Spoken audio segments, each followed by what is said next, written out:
जय हिंद साथियों, एक बार फिर से स्वागत है आप सभी का आपके अपने ऑनलाइन स्टडी प्लेटफॉर्म समग्र जीएस स्टडी पर। तो आई होप कि आप सब लोग स्वस्थ होंगे, मस्त होंगे और आपकी तैयारी भी बेहतरीन चल रही होगी। तो दोस्त, आज आपके बीच पुनः आया हूँ एक और ज़बरदस्त प्रैक्टिस सेट के साथ। तो ये 20वां मॉडल पेपर आपका करण प्रकाशन का। हालांकि ये लास्ट आपका प्रैक्टिस सेट है इस प्रकाशन का, ठीक है। किरण प्रकाशन का ये अंतिम मॉडल पेपर है, तो लास्ट बट नॉट लीस्ट, ठीक है। तो आप ये मत समझिए कि ये लास्ट है तो कम महत्वपूर्ण है, ये भी काफ़ी महत्वपूर्ण प्रैक्टिस सेट है।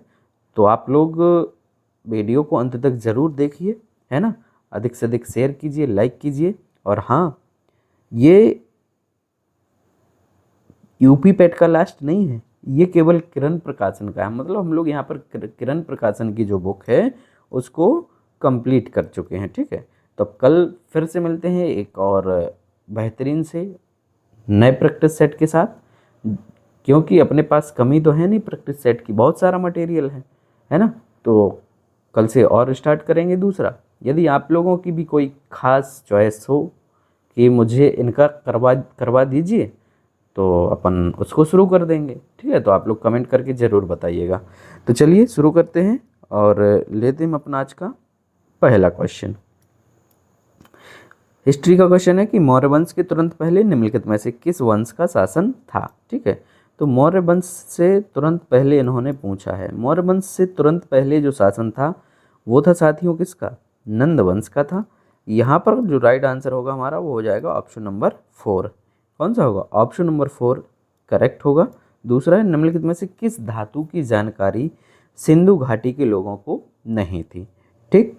तो सिंधु घाटी के जो लोग थे दोस्त, वो टिन से, तांबा से और सीसा से परिचित थे, इसका उल्लेख मिलता है। लेकिन लोहा का उल्लेख कहीं नहीं मिलता कि ये लोग शायद लोहे से भी परिचित रहे हों, ठीक है। अभी तक तो क्रैक नहीं कर पाया कोई इस बात को, ठीक। राइट आंसर हो गया ऑप्शन नंबर 3। तीसरा कह रहे हैं कि चाणक्य किसका प्रधानमंत्री था? चाणक्य, कौटिल्य जिसको कहा जाता है, ठीक है। तो चाणक्य जो प्रधानमंत्री था दोस्त, वो था आपका किसका? चंद्रगुप्त मौर्य का। चंद्रगुप्त मौर्य का था। राइट आंसर होगा ऑप्शन नंबर 1। फोर्थ क्वेश्चन है कि उस मुगल महारानी का नाम लिखिए जिसका नाम सभी मुगल फरमानों तथा सिक्कों पर लिखा जाता था, ठीक है। तो जितने भी मुगल फरमान होते थे और सिक्के होते थे उस पर इस महारानी का नाम लिखा होता था। तो इसका नाम क्या था? इसका नाम था नूरजहाँ, ठीक है। नूरजहाँ था। राइट आंसर होगा ऑप्शन नंबर 1, ठीक है।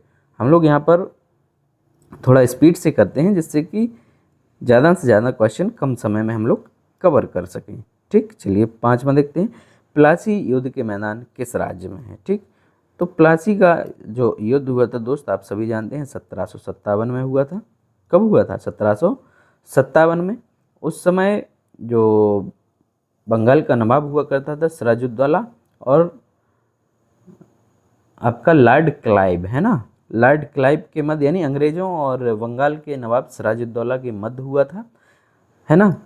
तो राइट आंसर हो गया हमारा यहाँ पर, ये पश्चिम बंगाल में पड़ेगा। कहाँ पड़ेगा? प्लासी के युद्ध के मैदान जो हैं वो पश्चिम बंगाल में पड़ेंगे। राइट आंसर होगा ऑप्शन नंबर 3। भारतीय राष्ट्रीय आंदोलन के निम्नलिखित में से भगत सिंह के उस साथी का क्या नाम है जिन्होंने उनके साथ 8 अप्रैल 1929 को दिल्ली में केंद्रीय विधानसभा में बम फेंका था, ठीक है। तो 8 अप्रैल 1929 में भगत सिंह ने बटुकेश्वर दत्त के साथ मिलकर कहाँ पर? विधानसभा में भंग जो है वो बम फेंका था, केंद्रीय विधानसभा में। कहाँ पर? दिल्ली में, ठीक। तो इसके लिए भी इनको मृत्युदंड की सज़ा दी गई थी। साथ साथ इनका इन्वॉल्वमेंट था आपका सैंडर्स की हत्या, ठीक है। सैंडर्स की जो हत्या हुई थी उसमें भी इनको आरोपी बनाया गया था, ठीक है। तो उसमें इनके साथ कौन था? राजगुरु और सुखदेव थे। तो उसी के सिलसिले में इनको उसी केस में 23 मार्च 1931 को राजगुरु और सुखदेव के साथ क्या हुआ था? फांसी की सज़ा सुनाई गई थी। सातवां है कि भारतीय स्वतंत्रता आंदोलन के दौरान व्यक्तिगत सत्याग्रह के लिए चुने गए प्रथम व्यक्ति कौन थे, ठीक है। तो व्यक्तिगत सत्याग्रह जो है ये आपका महात्मा गांधी जी के द्वारा आरंभ किया गया था। क्यों किया गया था? क्योंकि जो इंग्लैंड था ना, उसने बिना भारत के लोगों की अनुमति या उनकी सहमति के बिना भारत को जबरदस्ती दूसरे विश्व युद्ध में धकेल दिया था। ठीक है, तो जिसका विरोध कर रहे थे। तो गांधी जी के इस व्यक्तिगत सत्याग्रह में जो पहले सत्याग्रही थे या प्रथम व्यक्ति थे, वो थे आपके कौन? आचार्य विनोबा भावे। और दूसरे जो व्यक्ति थे, ठीक है, दूसरा जो सत्याग्रही उन्होंने बनाया था वो बनाया था नेहरू जी को। किसको? नेहरू जी को। आगे बढ़ते हैं। 8वां है कि आईपीएस में चयनित होने वाले पहले भारतीय कौन थे? ठीक है, तो आईपीएस में चयनित होने वाले, तो ये लगभग 1870 के दशक में हुए थे। ये उस समय सबसे प्रतिष्ठित, अभी भी है हालांकि, सबसे प्रतिष्ठित जो परीक्षा होती है आपकी आईसीएस, ठीक, आईसीएस, उसमें इनका चयन हुआ था।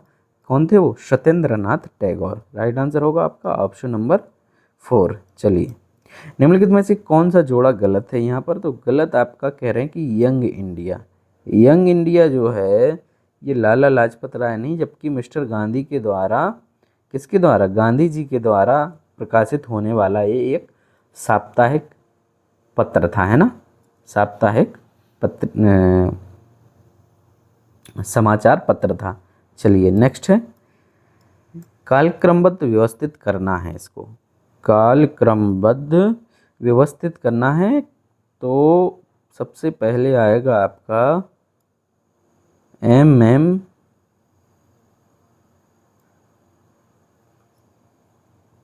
मिंटो मार्ले रिफॉर्म्स आएगा यहाँ पर, है ना, ये 1909 में हुआ था। फिर आएगा आपका चेम्सफोर्ड रिपोर्ट 1919 में आई थी। कैबिनेट मिशन जो है भारत आया था आपका 1942 में। क्रिप्स मिशन जो है आपका वो 1946, ठीक है, क्रिप्स मिशन 1946। तो यहाँ से आपका कालक्रम होगा 4 3 1 2, 4 3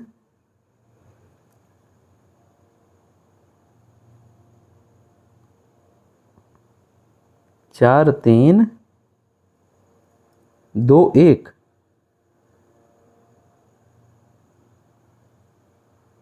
सॉरी, हाँ यही होगा, 4 3 2 1। यहाँ पर डिस्टरबेंस हो गया आपका।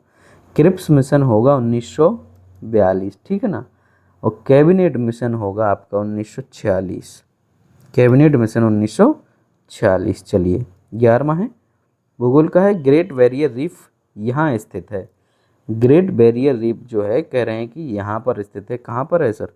तो ये ऑस्ट्रेलिया में स्थित है। राइट आंसर होगा ऑप्शन नंबर 4। 12वां है, हॉर्मुज जल संधि, ठीक है, हॉर्मुज जल संधि निम्नलिखित में से किन दो देशों को अलग करती है? तो हॉर्मुज जल संधि आपकी किसको करती है? तो ये ईरान और ओमान को अलग करती है। ईरान और ओमान को अलग करती है। राइट आंसर होगा ऑप्शन नंबर 4। नेक्स्ट है 13वां, कहाँ काली मिट्टी नहीं पाई जाती है? कहाँ पर आपकी कह रहे हैं कि काली मिट्टी नहीं पाई जाएगी? तमिलनाडु में, महाराष्ट्र में, आंध्रा में, पश्चिम बंगाल में आपकी काली मिट्टी नहीं पाई जाती है, ठीक है। राइट आंसर होगा ऑप्शन नंबर 3। नेक्स्ट है 14वां प्रश्न, कह रहे भारत का पूर्वी समुद्र तट भी जाना जाता है। तो भारत के पूर्वी समुद्र तट को हम लोग किस नाम से जानते हैं? और तो इसको हम लोग कोरोमंडल तट के नाम से जानते हैं दोस्त। किसके नाम से? कोरोमंडल तट के नाम से। राइट आंसर होगा ऑप्शन नंबर 2। 15वां, पठारी क्षेत्रों में निम्नलिखित में से कौन सा खनिज नहीं पाया जाता है? पठारी क्षेत्रों में, ठीक है, तो पठारी क्षेत्रों में आपका खनिज तेल नहीं मिलेगा। क्या नहीं मिलेगा? खनिज तेल नहीं मिलेगा। राइट आंसर होगा ऑप्शन नंबर 3। आगे बढ़ेंगे। भारतीय अर्थव्यवस्था। भारतीय रिजर्व बैंक द्वारा कैपिटल अकाउंट कन्वर्टिबिलिटी CAC पर सिफारिशें देने के लिए किस समिति का गठन किया गया था? बताइए। तो सर ये समिति थी आपकी तारापुर समिति।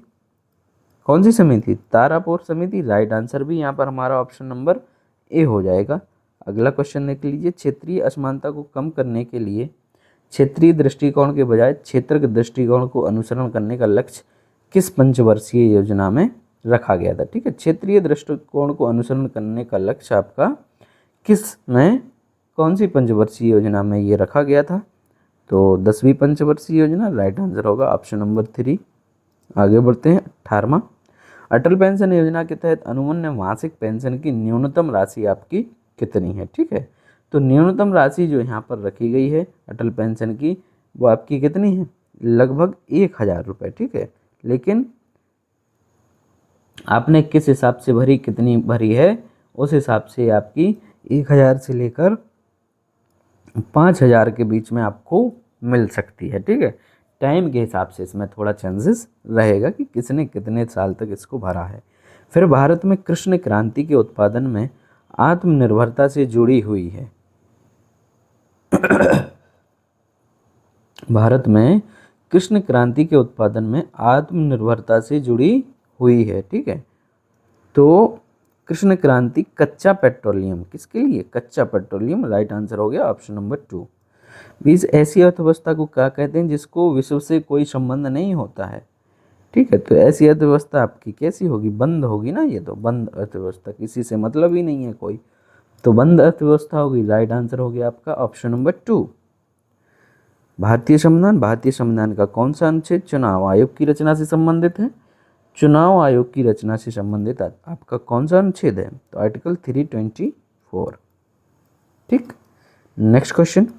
लोकसभा में अनुसूचित जाति व अनुसूचित जनजाति के लिए आरक्षित स्थानों की संख्या क्या है?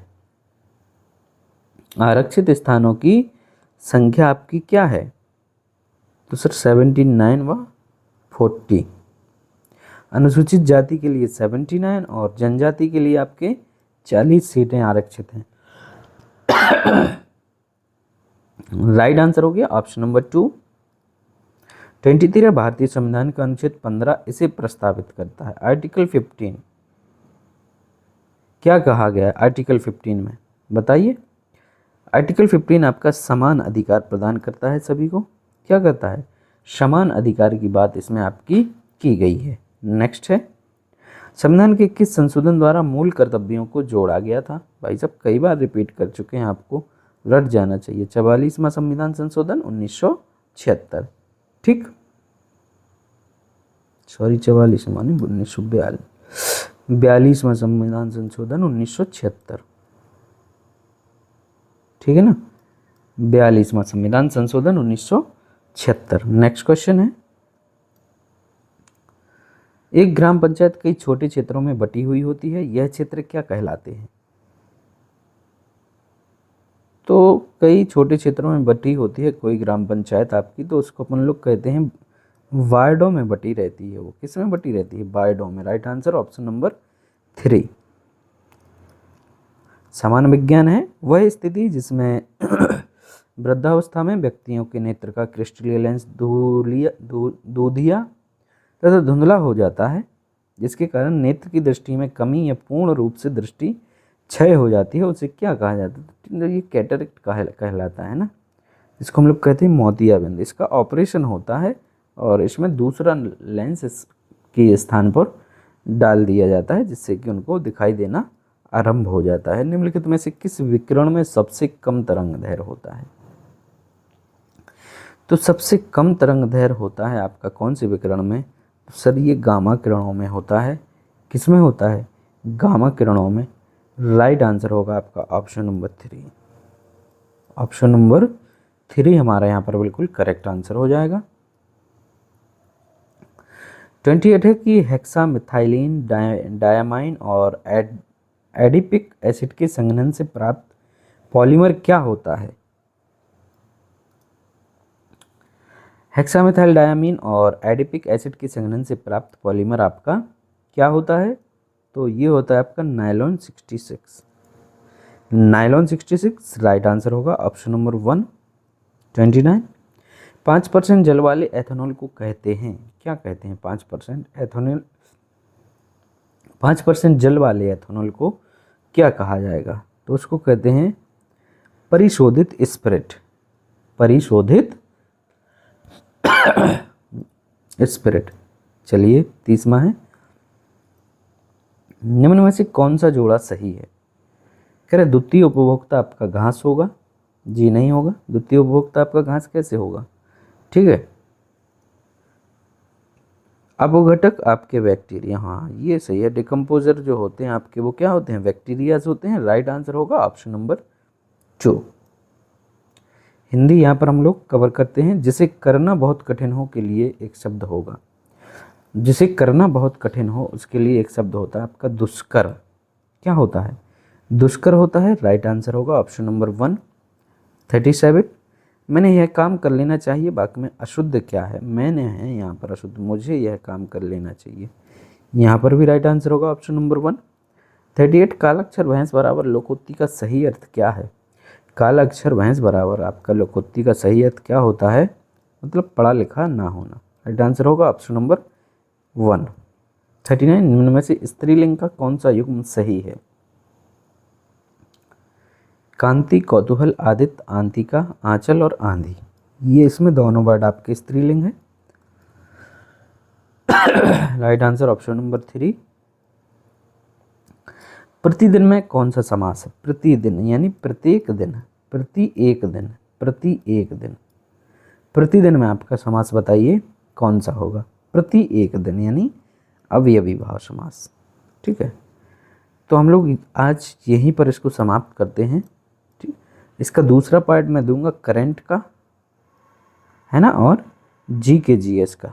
चूँकि गला थोड़ा डिस्टर्ब हो रहा है, बोलने में दिक्कत हो रही है ना, तो मैं आपका इसका दूसरा पार्ट दे दूंगा। ओके, चलिए, थैंक यू।